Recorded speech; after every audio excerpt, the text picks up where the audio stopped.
I like how you've explained the partnerships that you want to build with VCs and Ps, because looking at the first point, how you said one of the reasons that there has been a decline, or one of the contributors to the listing drought, is that Ps have been exiting P to P.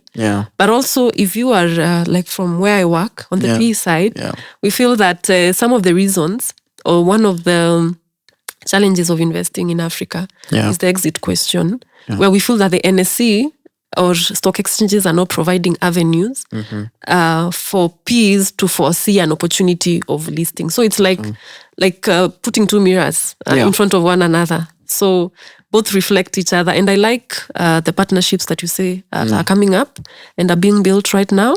And I believe with that, then we should see more deal flow, and we should see more funding. True. And I agree with you. And I think for us, the PE market is one of the key ones that we really want to crack, because most of the PEs actually in their investment thesis, they usually tout exits as public market exits or other stock market exits as one of their ways of exiting. But we've not seen PEs exiting through stock through IPOs in Africa. And I think there are certain challenges that have been raised over time. For example, we have challenges with liquidity, valuation. But I think the major one is really, I would say maybe liquidity. But I think even for liquidity, there are certain ways we can support PEs to really, through a book building process, to really assess where the market appetite is. I think valuations have really improved over the past 1-2 years, and I think there is no really big barrier to enter and to the exits really for PE companies. So we really want to engage them, see where the pain points are, and how we can solve for exits, because it's not just a Kenyan problem. It's an Africa-wide problem, and it's not just a single PE problem. It's all the PEs it's an industry problem. And I think if we can facilitate exits for PEs, then that creates a very sustainable way for PEs to continue to grow, because that allows them to raise subsequent funds, because there's already off-taker on the market. The interesting thing is that, especially on the issue of liquidity, is our pension industry in Kenya is really deep. That's true. So we have almost 2.3 trillion shillings sitting in pension assets, for example. We have 400 billion shillings sitting in collective investment schemes. We've not even touched the SACCOs, we've not touched the chamas, and we've not touched. So part of our strategy is to really also revitalize the markets by bringing back our retail investors, who are the ones who are really depositing all this money into those institutions, into those institutions, right? So how do we? The only reason why they're not coming to the stock market is because they've not been presented with an instrument or a product to invest in. So as we see these PEs come, and this is, I would just put it out there as a challenge to the PEs to just engage with us so that we can test this liquidity story and talk to the fund managers, talk to the allocators of capital, and gauge their appetite. And I think that will provide them with a very good view of where the market is. I think there's some very good assets that are sitting with PEs that would fly in a second. We were really hoping that Java would come to market, and there's no reason why. But another PE. Another PE put it out. They're very good assets. The potential as, the supermarkets, Naivas, Quick Mart, all are sitting with PEs. I noticed Choppy's raised about $35 million. Just the other day on the stock exchange. The stock exchange. And that's why we're saying these are all good assets that Kenyans relate with. Kenyans would like to own a piece of. All these brands that you support every day. That's true. But we need those brands to come to market so that we can all share in that value as we support them, because they are our brands and they are all local companies, and we want to see them grow. And what better way to support that growth by tapping into local pools of capital in both institutional and the retail side. Okay.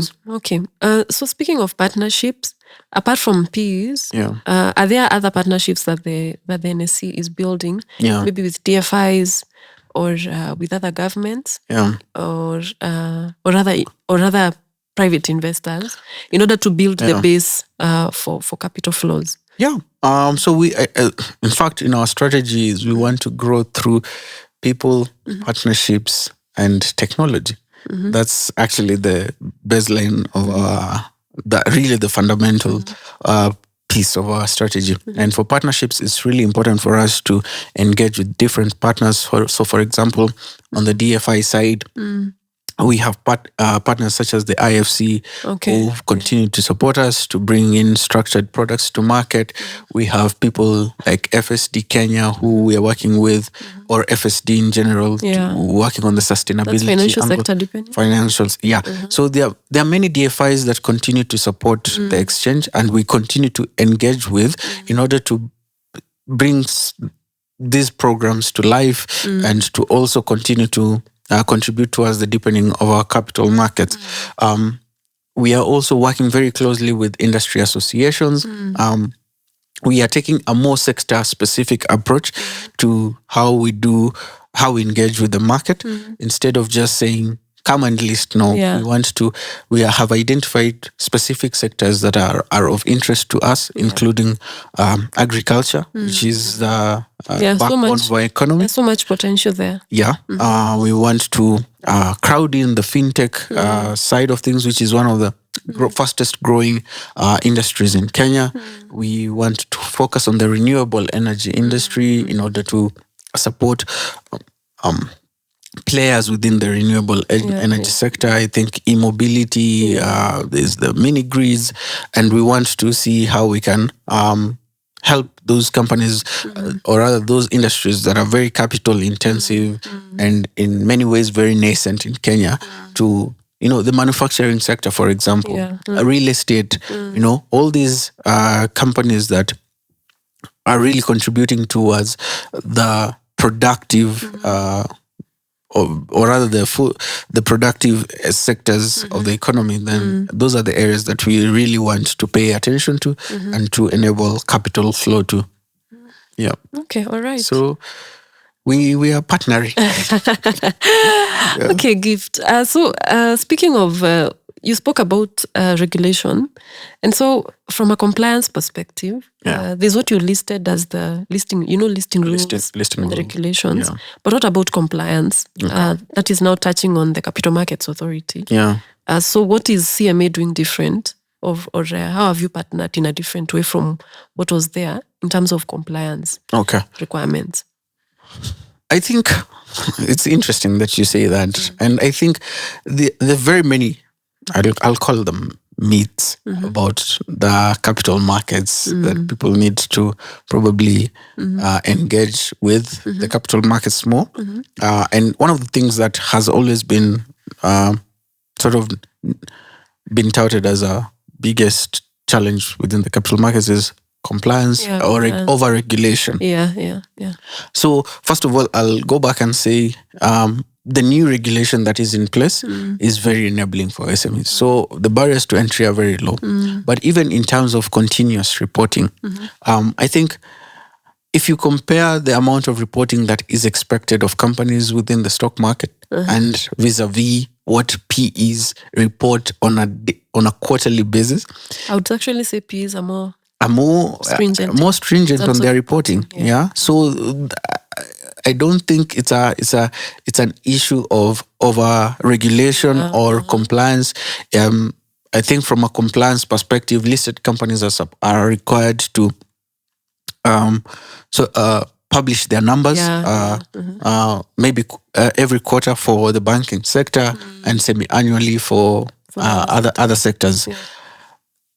You are also required to put out information in terms of your strategy, sustainability, all these things are.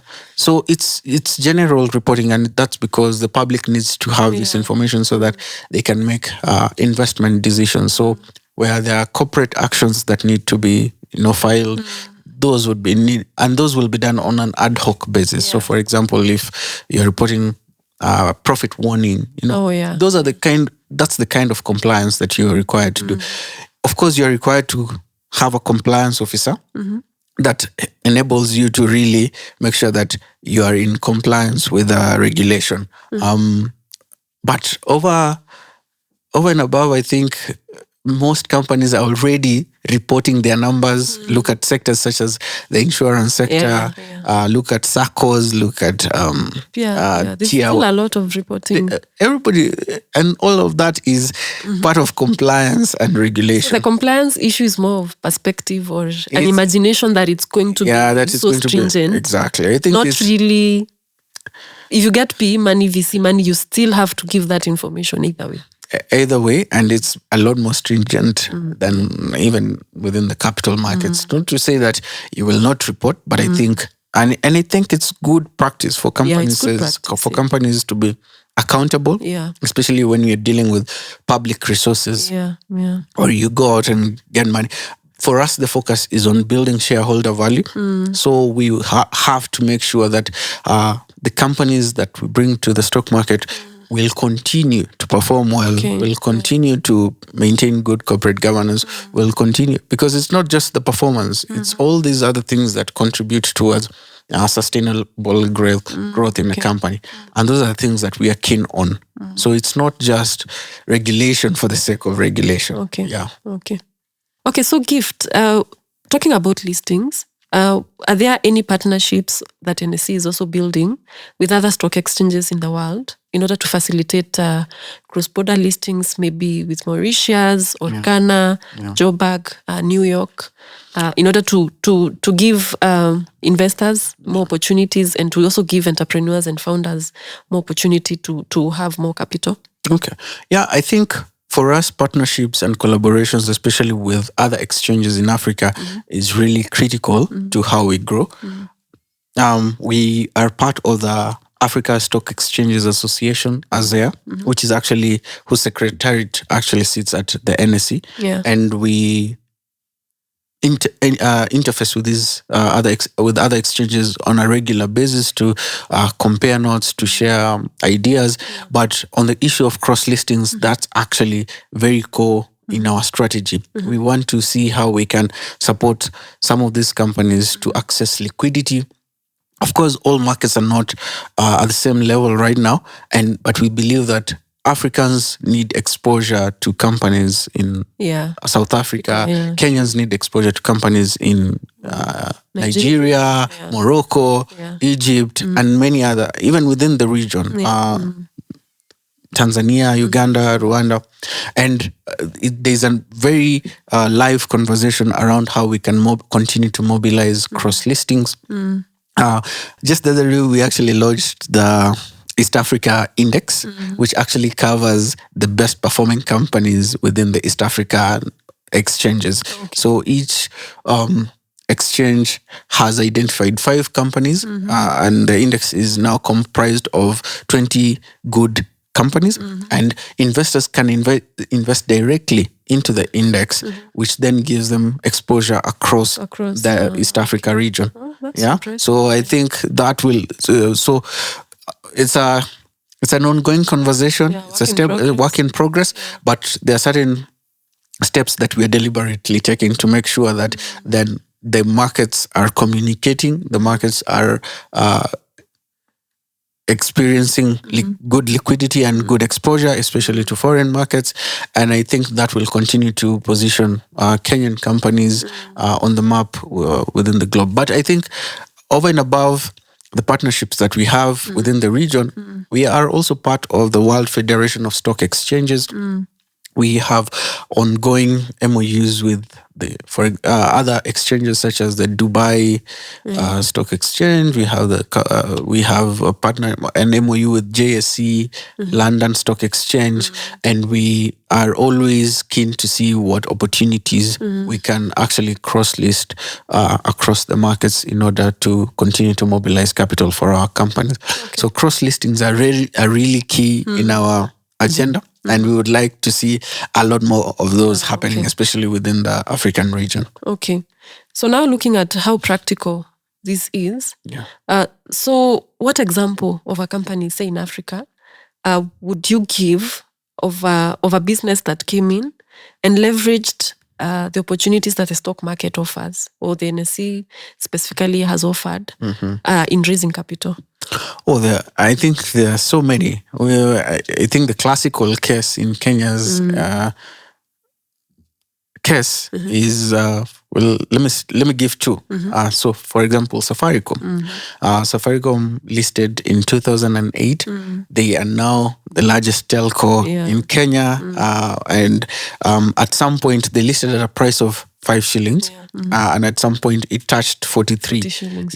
That's almost 800% return on that counter alone. But we've seen the impact that Safaricom has had in the market and the stickiness that it's been able to have within with the Kenyan people. So people actually do not just consume Safaricom's services. They've actually they're also shareholders, and they're able to also profit from that. And I think Safaricom has really leveraged to their position in the stock market to raise capital. Remember when they were listing, they were looking for 50 billion shillings. That IPO was almost 5 times oversubscribed. They got interest of about 288 billion. So, which also tells you, and that was about 10 years ago, which tells you that there's a lot of capital that's out there in the market. There's a lot of liquidity. And there's investor that is waiting for the right opportunities to come to market. Another example is Equity Bank. When Equity Bank listed, they had a market capitalization of 2 billion shillings. Right now, Equity Bank is the largest bank in Kenya from an asset-based perspective. And their market cap, I'm not sure of the exact figure, but it should be north of 180 billion now. If you look at that from an investor return perspective, it's in the thousands of a percentage from a percentage perspective, and it's given the market more liquidity. It's given the shareholders liquidity. It's also created a lot of wealth for the investors. Equity is now on an expansion strategy. We've seen them move to Tanzania, to DRC, and through the exchange, they've been able to leverage on a couple of structures to make their acquisitions. But that also, just by virtue of them being listed, makes their entry into other markets quite easy.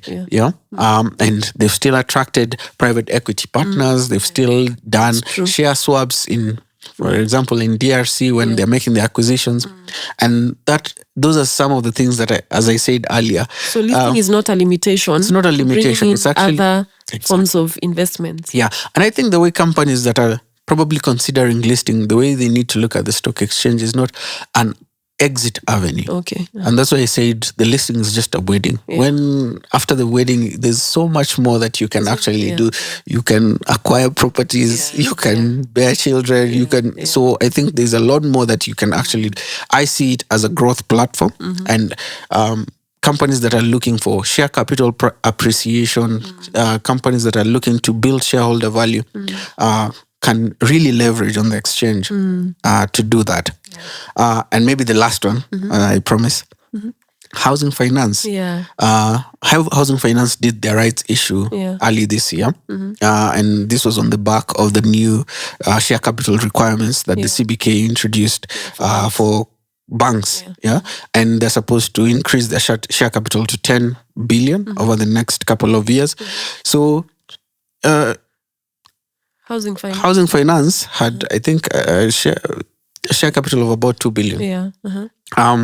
and they came to market looking for 6.5 billion. Within 3 months, they did a rights issue, went back to their shareholders, and the rights issue was oversubscribed by 38%, which means that, and the interesting thing was that this was all retail driven. Oh, wow. So it's retail demand is really high. And that shows you how companies can easily leverage on the capital markets to raise ongoing capital, which supports different market dynamics as companies grow. Okay. Oh, wonderful. So Gift, as we close this, maybe you could tell us, for founders, for entrepreneurs who've learned about all this and they feel that their business is at a stage where it could use this opportunity and this platform that the NSE offers. So how can they engage? Which department at the NSE handles this? Who could they talk to in simple terms? No, I think the rallying call for us is that NSE is open for business. So there are many people that you can speak to, but I think the landing point or the main point of contact would be the business teams. So we, like I said, we have a sector specific approach, and there are people looking at agriculture, there are people looking at real estate, there are others looking at renewable energy. And once you are in contact with our business development teams, then they can walk you through the available options within the exchange. For those who are looking to engage with us from a data point of view, they can talk to our trading our partners. For those who want to build, to leverage on NSE's technology to innovate, that we've not even touched on blockchain and digital assets, all these opportunities which are very ripe. I think they can talk to our IT department, but I think we are located on Westlands Road, just opposite Standard Chartered Bank, so 55 Westlands Road, and we are really open for to new ideas, to new partnerships across all the different programs that we run and across the different platforms that we host at the exchange. But I think for businesses especially, I think from a capital raising perspective, there are very good opportunities, especially on the debt side of things. You can leverage on our corporate bonds, which offer you very flexible repayment terms. You only service the interest portion of the bond during the tenure of the bond, and you pay the principal as a bullet payment at the end, for example. And that offers you the ability to, deploy the funds, start making a return, and then plan for the repayment. And even upon maturity of the tenure of the loan or the bond, you could still come back to market and refinance it. We have partners who can provide de-risking mechanisms such as guarantees, credit ratings, and we want to really support that side of the market, especially given that there's an opportunity for businesses to refinance their businesses at lower interest rates as government yields continue to come down. On the equity side, like I said, there's a lot of opportunity for companies to raise ongoing capital. We want the private equity companies to exit through our market. And we are really open to new ideas and to new partnerships and see how we can support our market to move forward. That has just reminded me of a success story of corporate bonds. Econ.